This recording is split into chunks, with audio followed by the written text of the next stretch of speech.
Fermat's little theorem may have seemed useless then, but today it's being used every day, right under your nose, in, you guessed it, RSA. So what's so great about RSA anyways? Here's a way to think about it. Imagine you're trying to send me a locked box.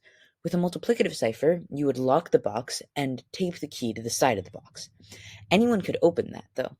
With RSA, there's a key to lock the box and a separate key to unlock it. I tell everyone exactly how to make a key that can be used to lock my box.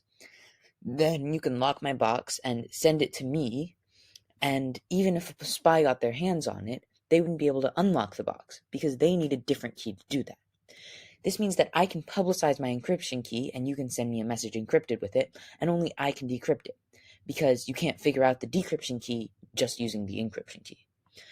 So how does it work? Let's try to piece it together.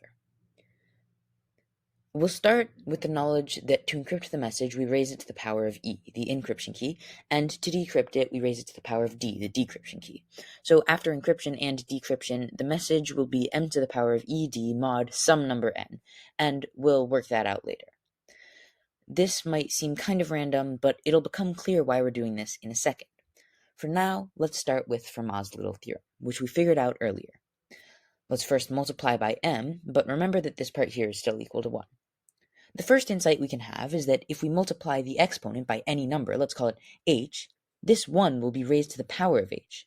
But 1 to the power of anything is just 1, so we can put this h here, and the equation remains otherwise the same.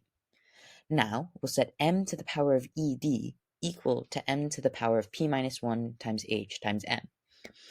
We do this because as long as the equation holds true, m to the power of ed, the message after encrypting and decrypting, will equal m, the original message.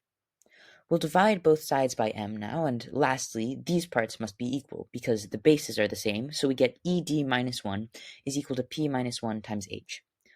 We can reinterpret this as ed minus 1 is divisible by p minus 1. Like you'll remember from before, that's the same as saying ed minus 1 is equivalent to 0 mod p minus 1. And adding 1 to both sides, we get ed is equivalent to 1 mod p minus 1. That also sounds familiar.